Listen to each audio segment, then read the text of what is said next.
Hi, this is KAWS. You're in my studio in Brooklyn, New York.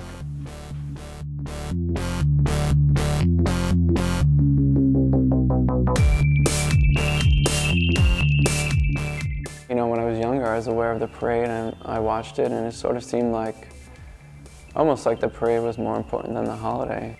The Macy's Balloon Projects, I guess they approached me 2 years ago.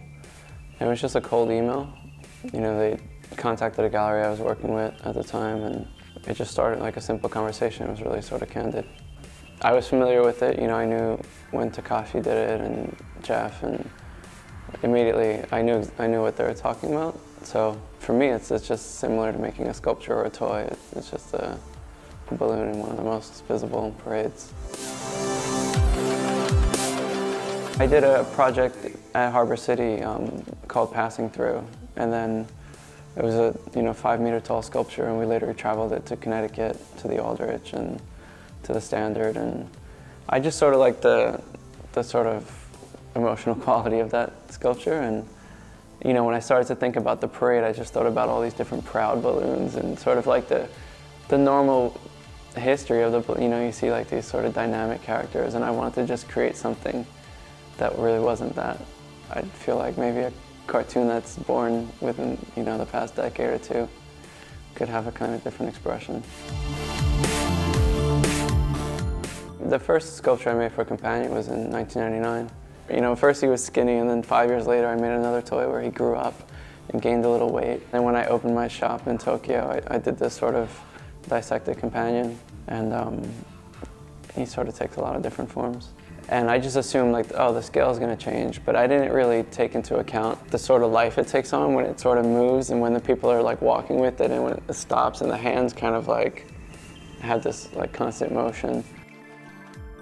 The way I grew up, the art I sort of came into was through magazines and through, you know, graphics on whether it's skateboards or t-shirts or stickers, and that meant a lot to me at that age, and it sort of got me thinking and got me interested in finding out more about the bigger world of, you know, things that are made.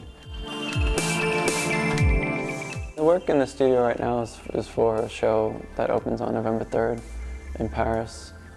It's with Emmanuel Perrotin. It'll be my 4th exhibition with him.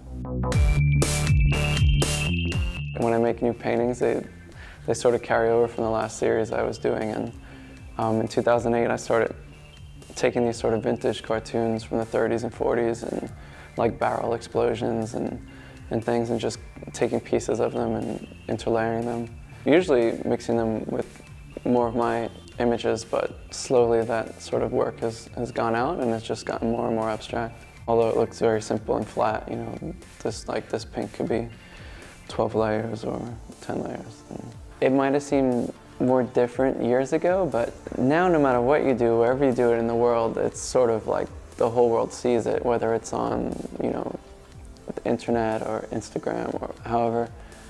And I feel like the audience can follow. When I'm making work, I'm just making work, because it's not like, oh, this is going to be on the street, this is going to be in a gallery. I just see things as good and bad, and sort of focusing on what I'm trying to sort of get out there.